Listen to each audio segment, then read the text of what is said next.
Hey everyone, and welcome back to my channel. Today I want to start the reading vlog for the Poppy War series. So you may know that at the beginning of the year I set myself a goal to read 5 series this year, and the Poppy War will be the third one I start. I'm not quite sure whether it will be the third one I finish as well. You will probably see that. But yeah, this is the third one I will start now. I will listen to it on audiobook and I'm very excited. Now basically the Poppy War trilogy follows a girl called Rin, and at the beginning of the book we meet her when she lives with her foster parents. She is an war orphan after the wars about opium, I guess. It's not really that clear to me yet because I've only listened to about 15 minutes so far.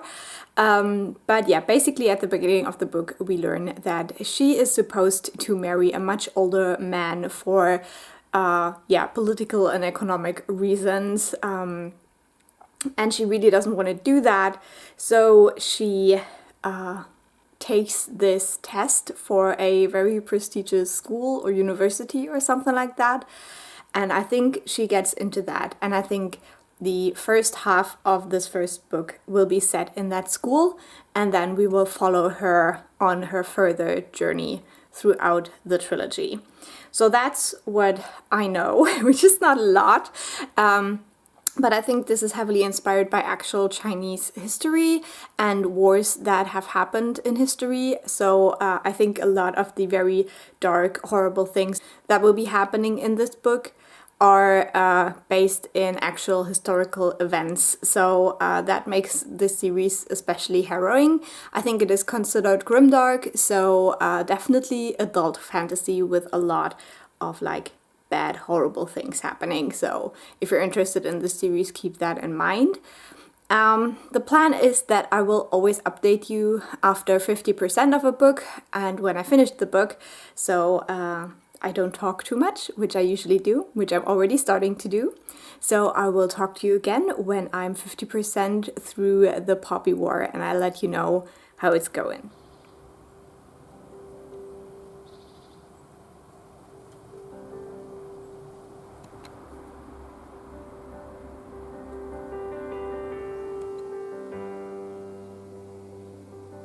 So I am 50% through the Poppy War, and I thought I will give you an update.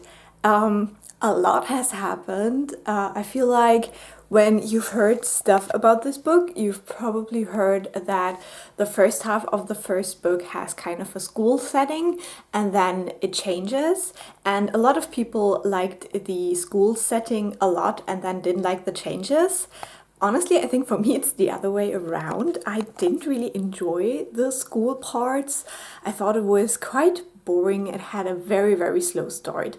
And so I am much more intrigued by what's happening now. So I think I'm a little bit of an outsider when it comes to this book. So maybe, take my thoughts with a grain of salt. But as I said, I found the beginning of the book to be super slow, and it took me about 25% to even get invested in it. Like, I was listening to it and it was fine, but I didn't feel anything for it. And then after the first quarter, I started getting more interested because then we have a couple of very intense fight scenes. We learn more about the kind of secrets of the world.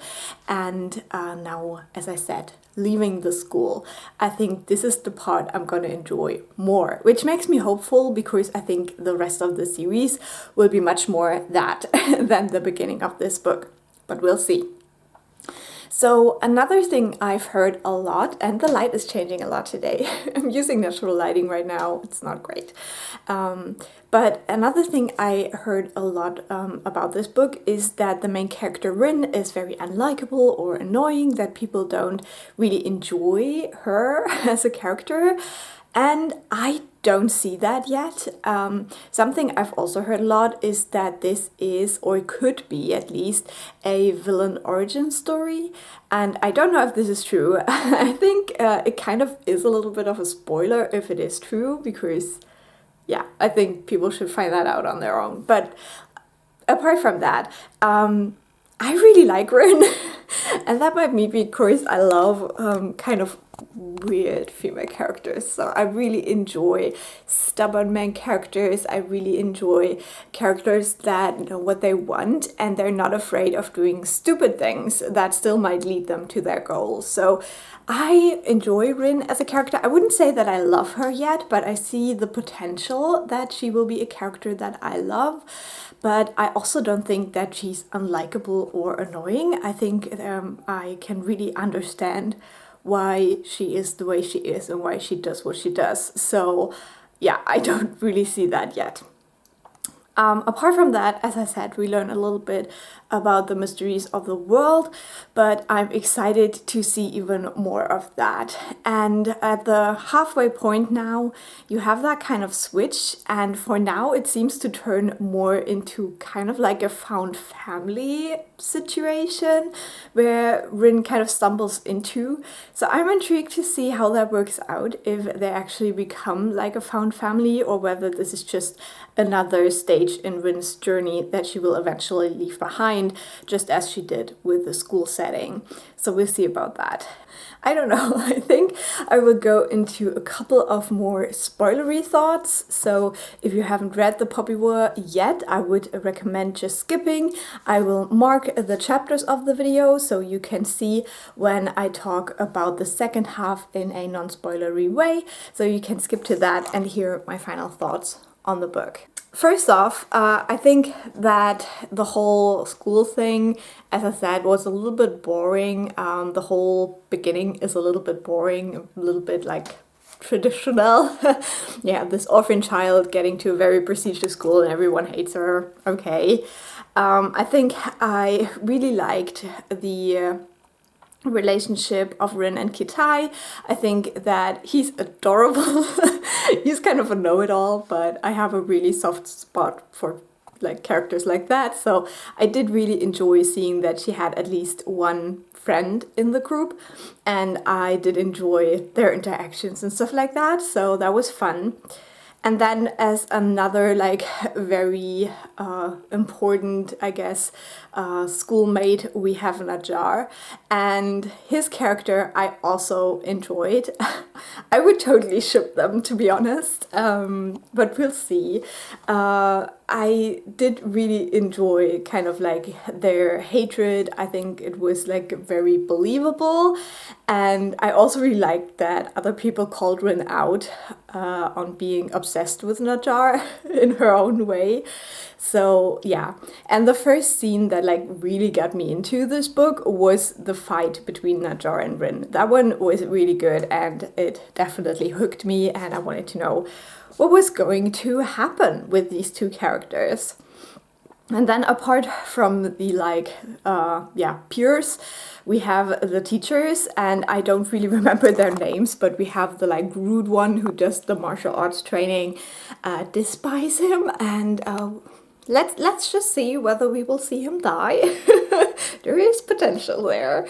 Then we have the strategy master, and with him, I don't really have a clear feeling. He's the one that Kitai kind of aspires to. But yeah, he was interesting, but he also had his like very weird moments where I found him to be hard to pin down, like what his character is actually like. Obviously, he's a strategist, but yeah, I found him a little bit hard to figure out. And then we have the lore master.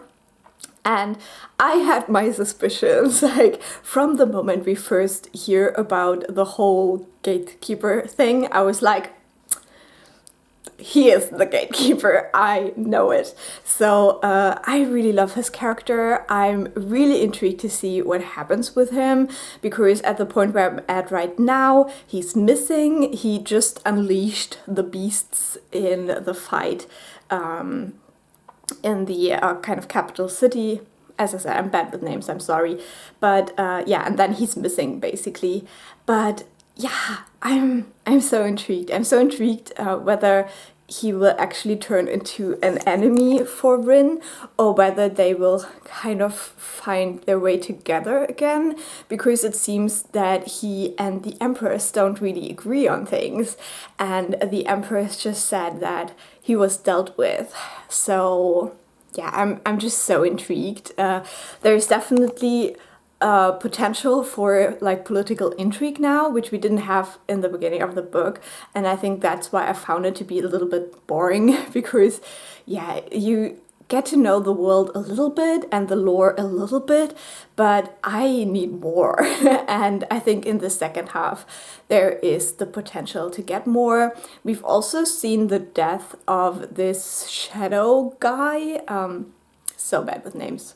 Lear? No, Tyr? Something like that. I don't remember. So I'm intrigued because it seemed like the Empress killed him, and that would mean that there is something going on with her and the Psyche. So we'll see about that. But as I said, I feel like we're now getting into areas where political maneuvering will be more visible and affect Rin more. So yeah, I'm very excited for that. And so I'm quite hopeful that I will enjoy this second half of the book more than I did enjoy the first half. And I will definitely know whether that is correct in my next update.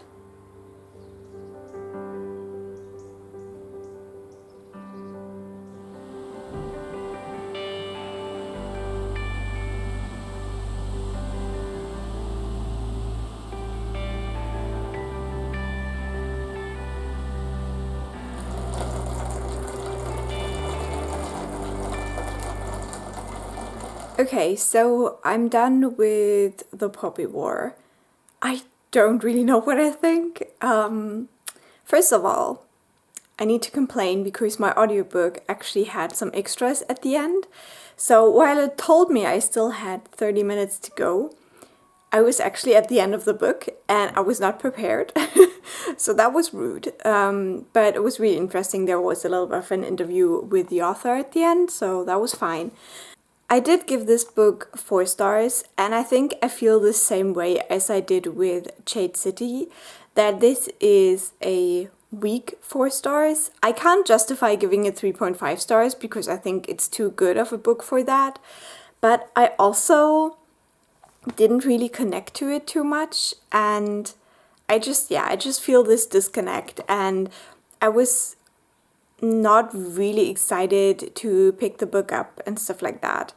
I did enjoy Rin as a character. I know so many people hate her, and maybe that will happen for me in the second book, but right now I don't really understand. I think she is a very accurate depiction of a girl her age that is put into very impossible situations. So yeah, I really don't have any problems with her. But I also never really connected with her, and I wanted that to happen a little bit.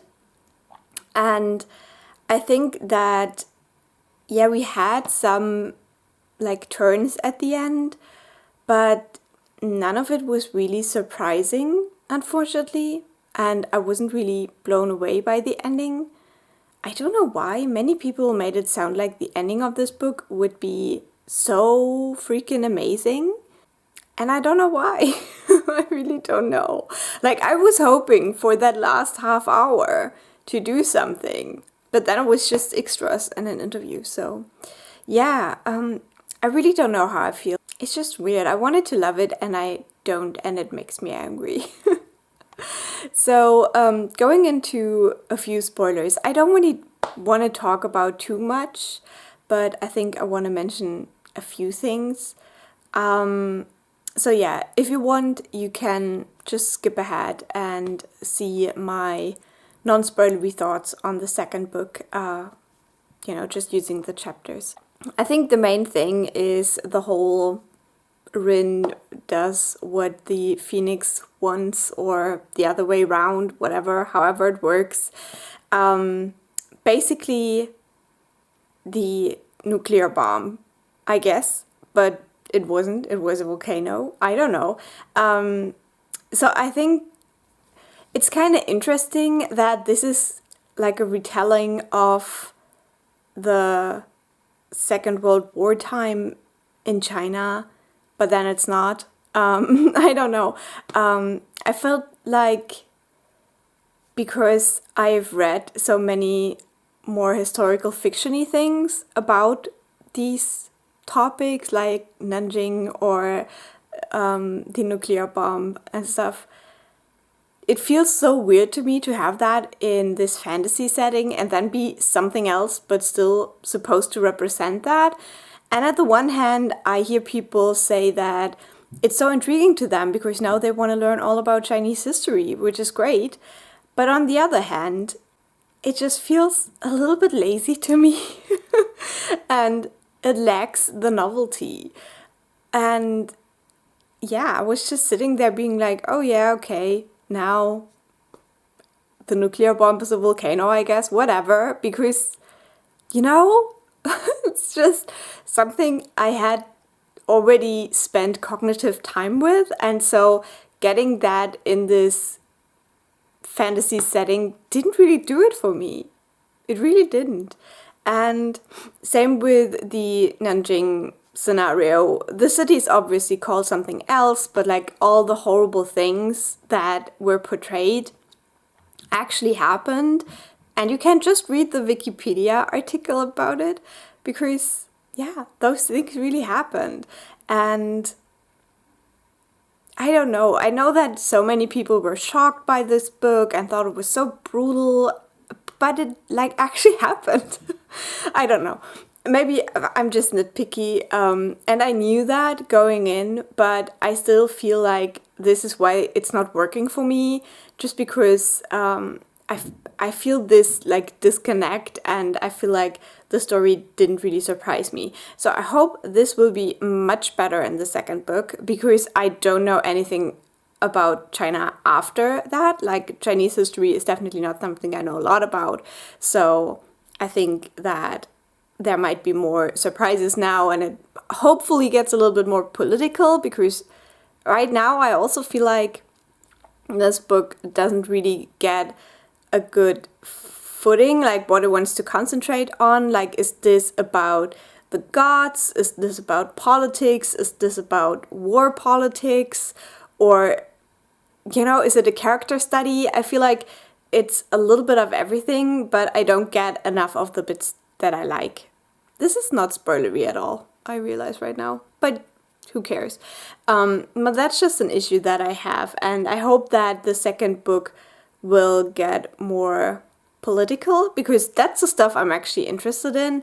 I'm not so much interested in the like war stuff, because as I said, like, these things have all happened in wars, and as someone who's read a lot of historical fiction, a lot of nonfiction, maybe not a lot of nonfiction, but a good amount, it's just not interesting or shocking to me to read that in a fantasy setting. I think that's my thoughts. I don't know. I really want to love it, but right now I don't. As I said, I will keep it at a 4-star, but I think that I'm just not the right reader for this first book. So I hope the second book will be much better, because it has a super high rating on Goodreads as well. So I'm really hopeful. I've already downloaded it and I'm looking forward to it. I think for all the rest, there isn't really anything I would want to talk about, because nothing really stuck with me. I still love the gatekeeper character. I want to know what his deal is. Like, he's the only interesting thing in this book that's like really intriguing me and that I want to know more about.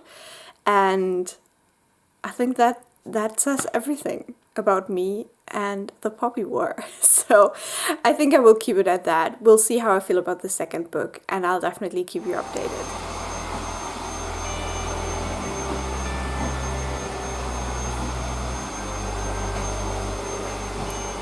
So please ignore everything right now. I'm right in the middle of my move. I have 45 boxes packed, maximum of 15 to go. And it's a lot. I hate moving. But I am now 50% through Dragon Republic, and I still am not in love with it. I don't know, it's just the plot is just not interesting to me.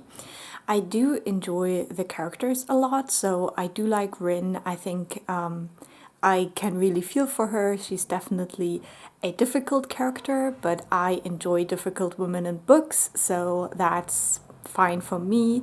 I really like her perspective, and I do like the characters we have surrounding her. So I think my favorite character I can't really talk about because it might be spoiler, because with some of these characters you honestly don't know whether they live or die. But there's definitely interesting characters surrounding Rin in this book. I think what is a little bit sad is that the psych kind of fell apart very easily and very quickly, and they don't really play a huge role in this book anymore. And I think that's kind of sad because I did enjoy the whole dynamic and I would have liked to see more of that. So yeah, that's one thing that I would have wished would continue more. And what I've realized is that I just don't enjoy reading about war. It's just not interesting to me at all. I would much rather read a book with like a lot of political intrigue, but this kind of like war story and like doing all the strategies, when and where to attack, and then the actual fighting and stuff, I just don't care. I really don't. And so I think that's why I'm just not clicking with the book. So that's not the book's fault, obviously. It's just my fault that I'm just not so interested in that. And I could have probably figured that out before, but honestly, I don't think I've ever read a book that is so centered around war and being in the war and yeah, all of that. So that's fine, you know? You don't have to enjoy everything. And I can still say that this is a good book. What I also find is that when I listen to it in long stretches, I do enjoy it a lot more. So for example, right now I've been listening to about 2.5 hours straight while packing, and I get into the story more and I feel like things progress.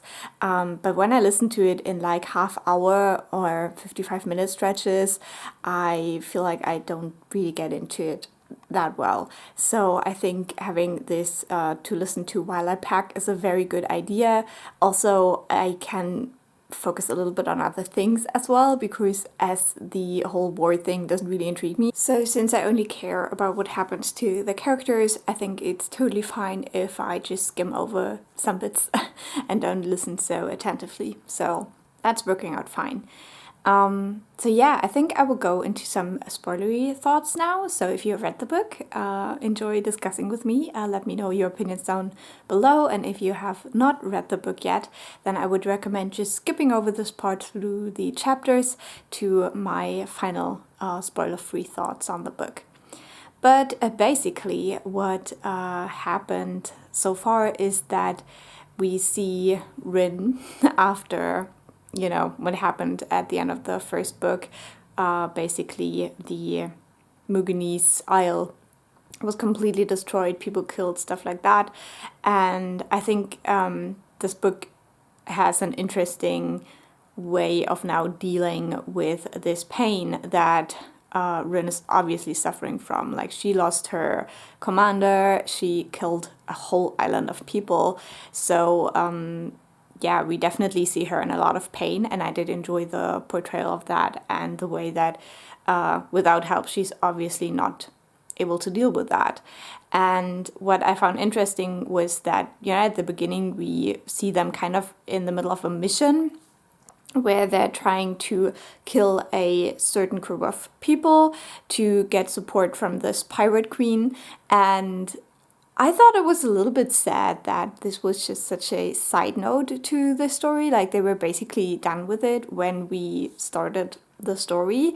And I also felt like we didn't really see enough of this pirate city, because I thought that was such a cool concept. It reminded me a little bit of the Pirates of the Caribbean. There's also one of those cities in one of the later movies. I don't remember. I honestly, yeah. But I did like that idea, and I would have enjoyed to see more of that. But we basically just get a very small glimpse, and then kind of quickly we see that Rin gets captured more or less by the dragon. What are they called? Warlord. The dragon warlord, sorry. My moving brain. And I I still do enjoy the chemistry of the warlord and Rin. I'm not quite sure what's going on there because like big age gap, and it doesn't feel romantic really, but they do have a lot of tension. And I just think it's very interesting how he's the one who's kind of saving her in a way. Yeah, that was a whole thing. I'm not saying it's healthy, but I thought they had like a very, very interesting dynamic. And then we hear this whole idea about the Republic and blah, blah, blah. And as I said, the plot's not really that interesting to me, but we also get Kitai back, which I'm very glad. I really, really enjoy him as a character, and I think that, he suffers through a lot. Like, he's been held captive by the Pirate Queen, and he has to do the taxes for her, and I thought that was so fucking funny. I don't know. But then he also learns that his father and probably his whole family might be dead. And yeah, I just enjoy having him around Rin. I think, that's just very important for the story.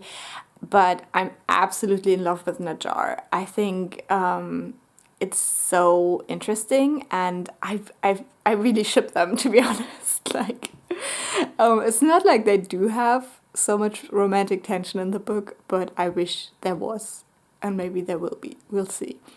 But obviously, at the halfway point, we just learned that he is a shaman too. He can summon the kind of river god, which is also hinted at the beginning of the book in this like the little prologue thing.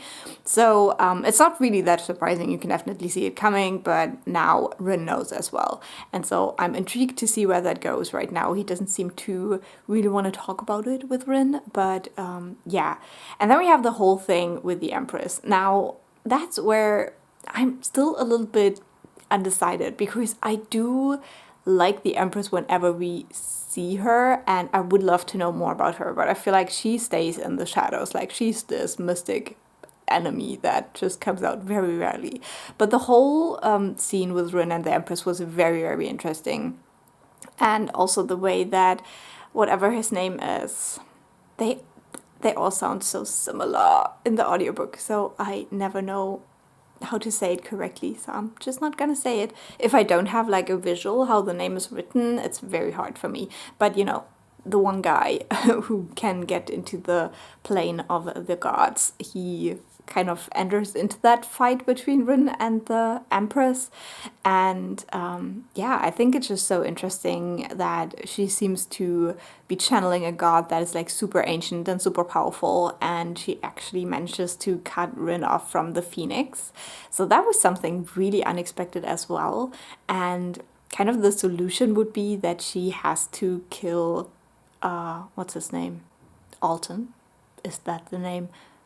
I'm so bad with names. But she would have to kill him in her mind again, and she's already done that like once, and she has let him die a second time. So you would think it's not that big of a deal, but it seems to be. So that's something I really didn't see coming, that we would have a Rin without the Phoenix for such a long time. So I'm intrigued to see. I would predict that at the end she has to do it, and she has to invite him back in basically and to tear down that kind of wall, or the seal it is called. But yeah, it's very unexpected, because you would think that this is like such a big thing in the story, and all the mystery around it was so important in the first book, and now, yeah, that's just blocked off. So that was interesting. But yeah, that also means that Rin right now has a little bit of a hard time, because people don't really see too much value in her anymore. I think that Najar's brother is the biggest dick in the world, and we'll see what happens with him. But yeah, I think that's my thoughts. As I said, I do enjoy the character dynamics and the characters in general, but the plot I cannot be bothered. So yeah, I think that was a very long update and I'm sorry. And yeah, I'll keep you updated what I think of the book when I'm finished.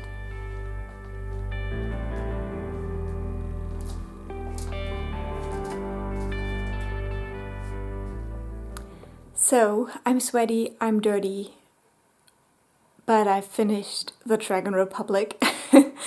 I listened to the second half within 3 days now, which was really good because yeah, it was just good to really sink into it. I think this is a series that definitely is better when you can consume it in like super large chunks. So I really enjoyed the second half.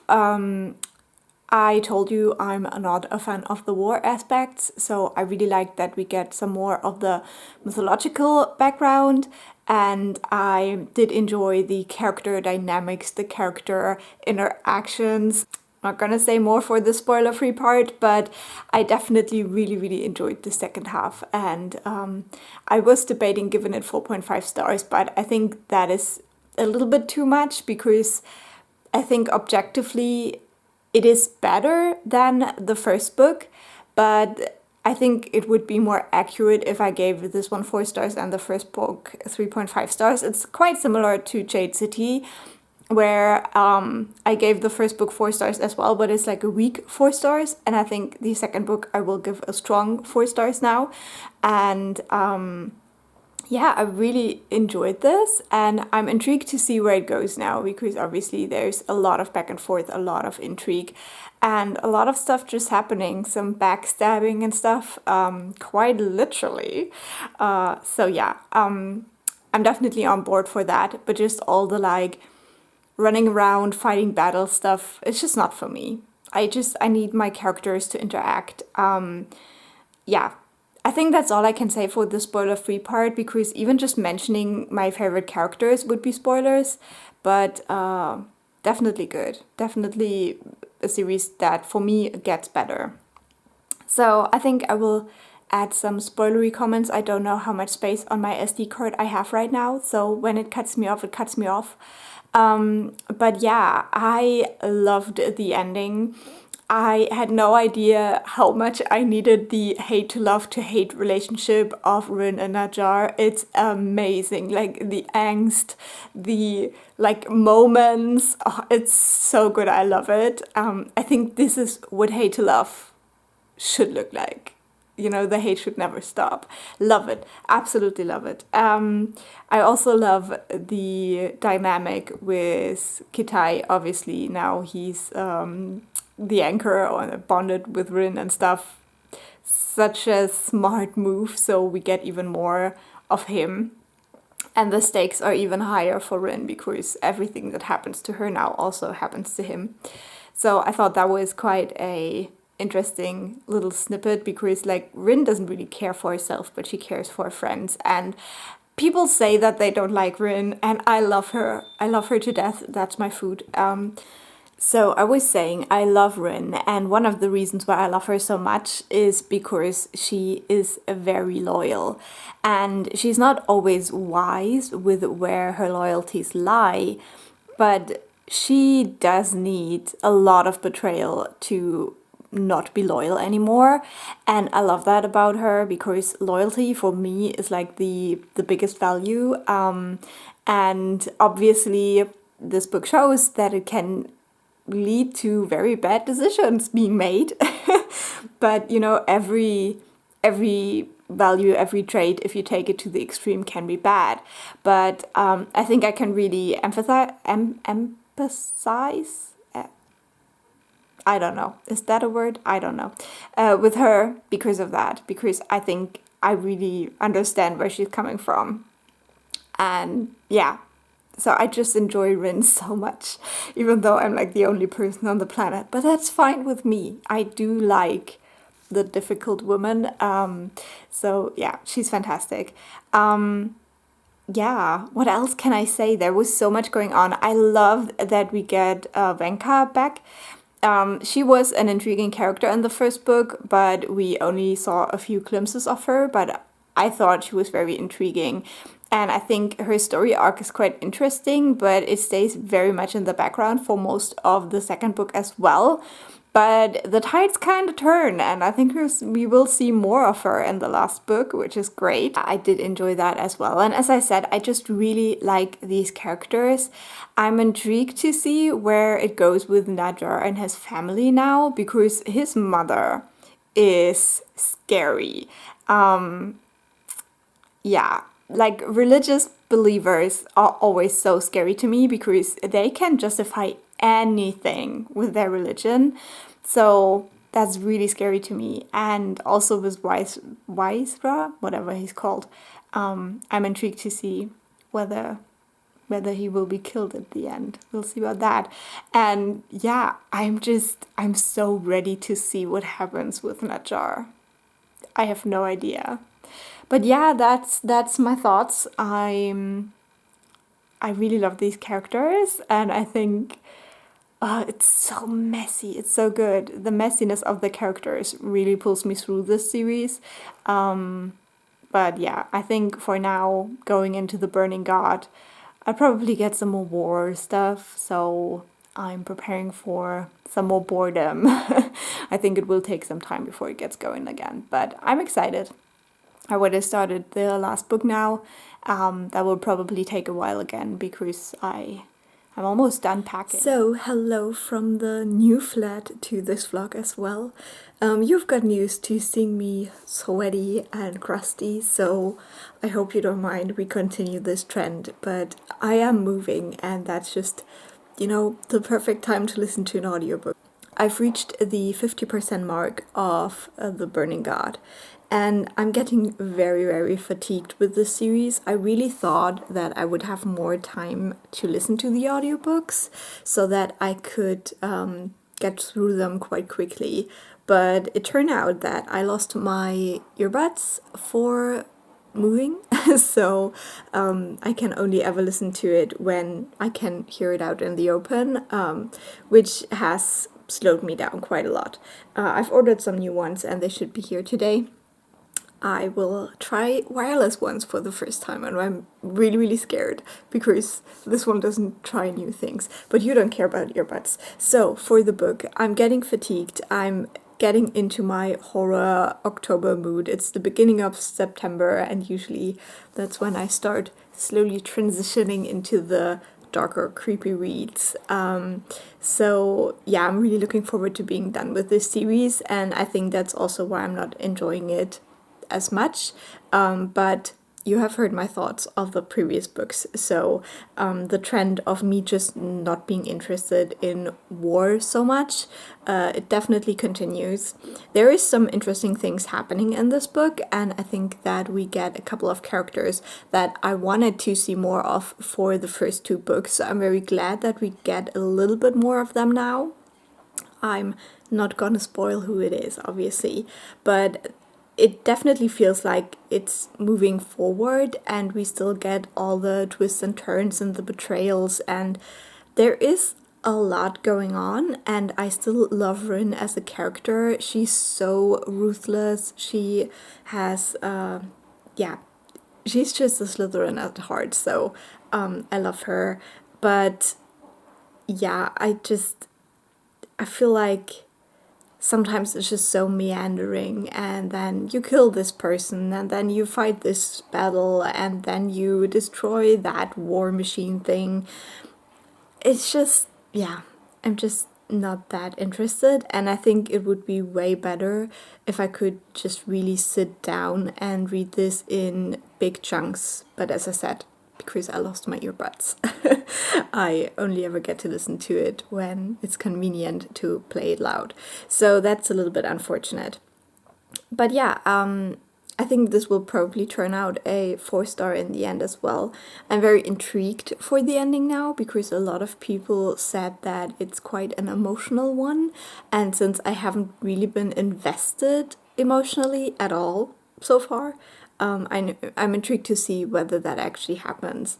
I had always thought that it might be more like with the Greenbone Saga, where it also took me a while to get into it, but then I got quite invested with all the characters.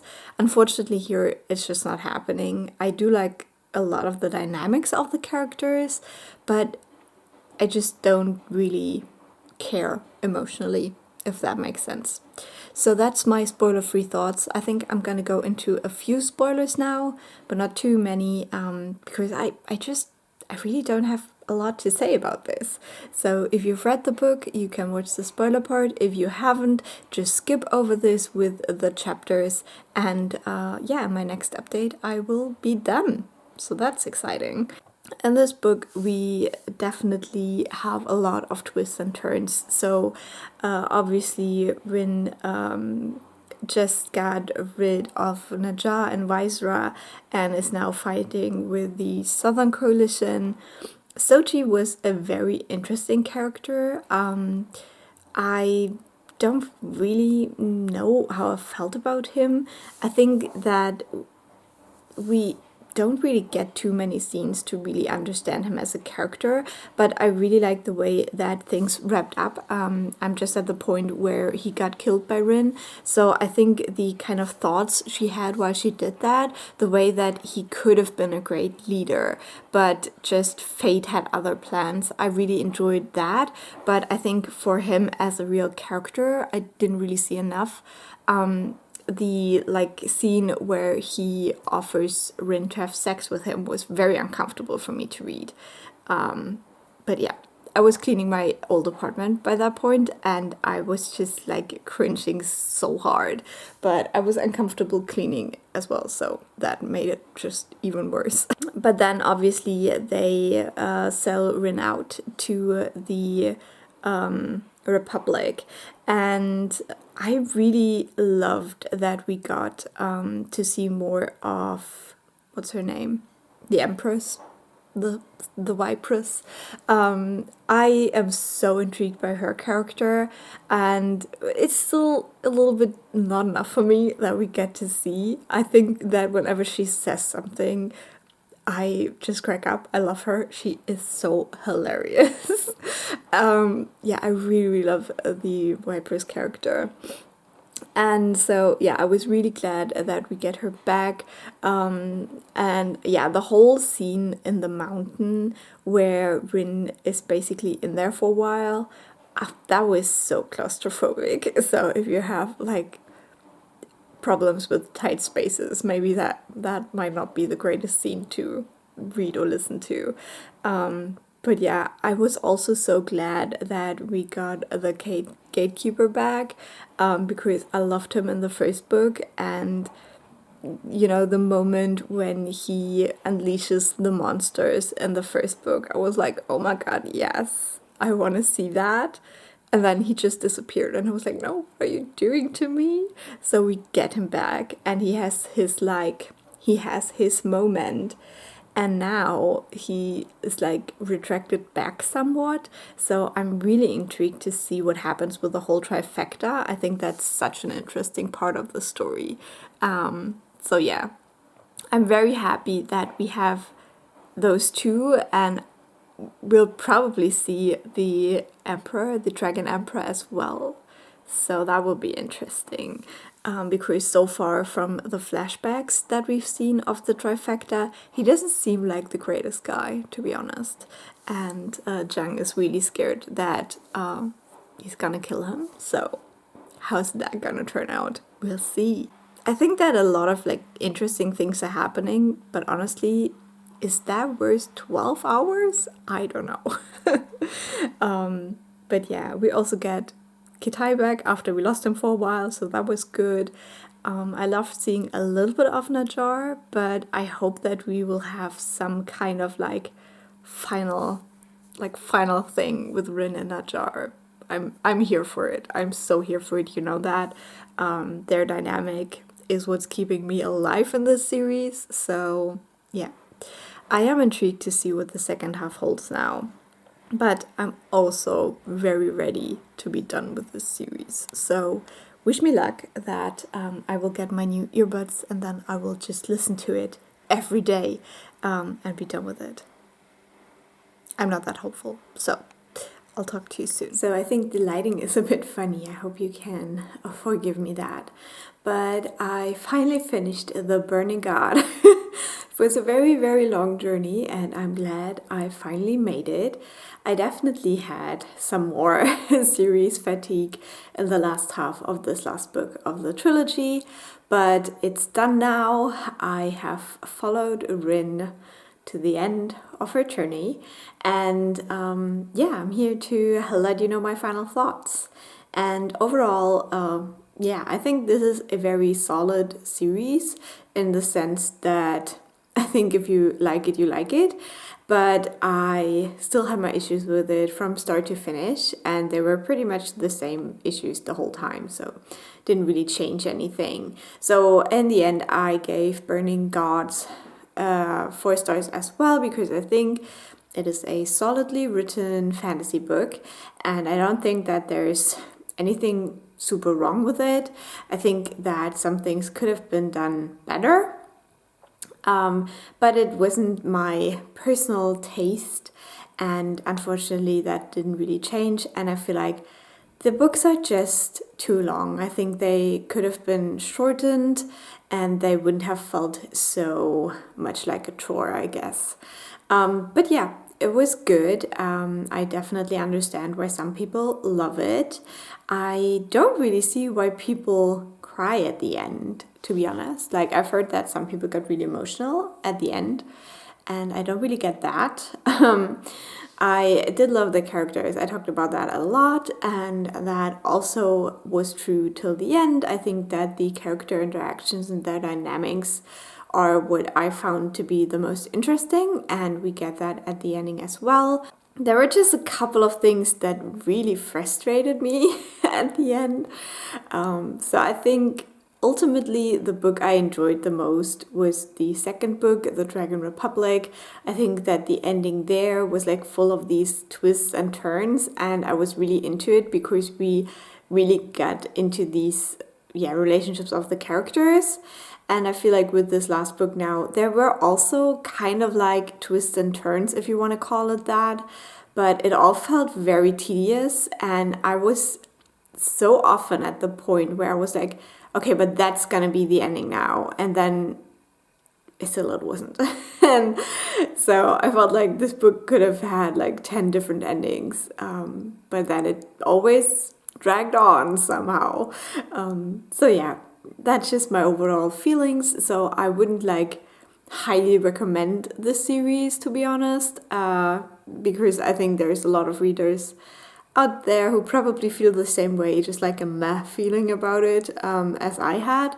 But on the other hand, there is a lot of fans, so you don't know where you're gonna fall unless you read it. So yeah, let me know if you've read the series, how you felt about it, because I think there's a lot of very different tastes when it comes to fantasy books, and so a lot of different opinions for this series.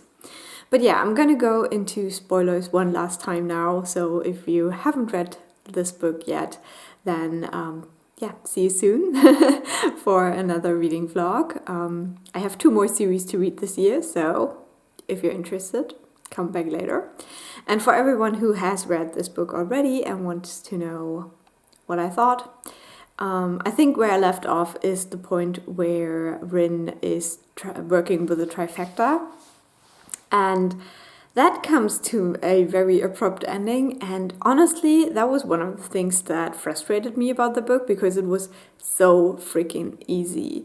I did not understand how you can have this like super powerful trio that hasn't been united in years and years, and they come back together, and then Rin does one thing and they're all dead. And that was, that was just one thing I really didn't understand. And I thought we would dive so deep into these characters now, because we already had glimpses of their story, and I thought that their backstory was so interesting. And especially with all the abuse that Riga did, I thought it would be so interesting to now have this new power dynamic with Rin, and then they're just killed. and that's it. And then we move on to another idea how to defeat them all. I was so frustrated with that. And then I don't even remember what happens next. We have the long march, but I think that's before the trifecta is killed. Yes, it is. And then, yeah, they're just running around, killing people, making new plans. And as I said, it just felt so tedious. And I think on the one hand, that's accurate. That's just how war works. It's like tedious. There's no enjoyment in there. But at the same time, I just wanted some enjoyment from the book, I guess. And so, yeah, then we have the whole thing with like Rin training the new shamans, which was also something that, yeah, it was kind of interesting. But I just realized we never learn what happens to the healing girl. She's still out there, right? Like, we know that 2 of them die. But the healing girl? She must be somewhere still, I guess. I don't know. So yeah, she did survive. That's great. But apart from that, yeah, I just felt like, okay, they were trained. She took them to the battle. They were killed. Okay, that was totally what we all knew was coming.